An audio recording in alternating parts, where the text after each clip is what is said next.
কক্সবাজারের উখিয়ার কুতু পালংয়ে জমি নিয়ে বিরোধের জেরে সংঘর্ষে নিহত হয়েছেন 3 চাচাতো ভাই বোন। সকালে পশ্চিমপাড়া এলাকায় সংঘর্ষের ঘটনা ঘটে। নিহতরা হলেন কুতুপালং বাজার জামে মসজিদের খতিব ও জামাত নেতা আব্দুল্লাহ আল মামুন, তার চাচাতো ভাই আব্দুল মান্নান এবং মান্নানের বোন শাহিনা বেগম। স্থানীয়রা জানান, আব্দুল্লাহ আল মামুন বাড়ির সীমানা প্রাচীর দিচ্ছিলেন। এমন সময় চাচাতো ভাই মান্নান বাধা দিলে দুই পক্ষের সংঘর্ষ হয়। বান্ডেল থাকলে প্রতি সেনমানিতে টাকা বাঁচবে। বিকাশ সেনমানি বান্ডেল কিনে জিতুন প্রতি লেনদেনে। এক পর্যায়ে তারা ধারালো অস্ত্র দিয়ে একে অপরকে আঘাত করেন। এ সময় গুরুতর আহত হন দুই পক্ষের 3 জন। তাদের উখিয়া হাসপাতালে নেওয়া হলে চিকিৎসক 3 জনকে মৃত ঘোষণা করেন।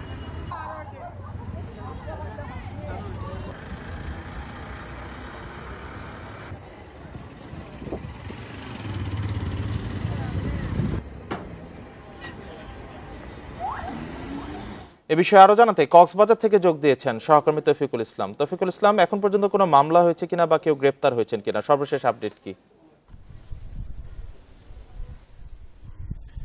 মূলত সকালে যে বাড়ির সীমানা প্রাচীর দেয়াকে কেন্দ্র করে দুই পরিবারের মধ্যে সংঘর্ষ হয়। এরপর পরই কথা কাটাকাটি, পরবর্তীতে তারা একে অপরকে ধারালো অস্ত্রের আঘাত করে সেখানে 3 জন মারা গেছেন এবং এখনো পর্যন্ত কোনো মামলা হয়নি। পুলিশের সাথে আমার কথা হয়েছে, তিনি আমাকে জানিয়েছেন যেহেতু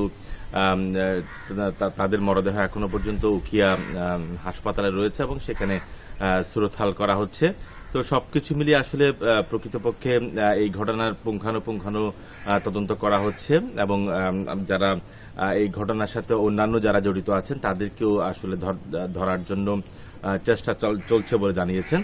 তবে আমি কথা বলেছি এই এলাকায়, অর্থাৎ যে এলাকায় এই ঘটনাটি ঘটেছে সেখানে তার দুই পরিবারের লোকজন এখনো পলাতক রয়েছে বলে আমরা জানতে পেরেছি। তবে যে 3 জন মারা গেছে তারা পরস্পরই আত্মীয় এবং বাড়ির মূলত সীমানা প্রাচীর দেয়াকে কেন্দ্র করে এই ঘটনাটি ঘটেছে। প্রথমে যে কুতুপালং বাজার মসজিদের যে খতিব এবং জামায়াত নেতা আব্দুল্লাহ আল মামুন, তিনি তার বাড়ির সীমানা প্রাচীর করছিলেন এবং পরবর্তীতে আব্দুল মান্নান, যে তার আপন চাচাতো ভাই, সেই সীমানা প্রাচীর করতে বাধা দেয়।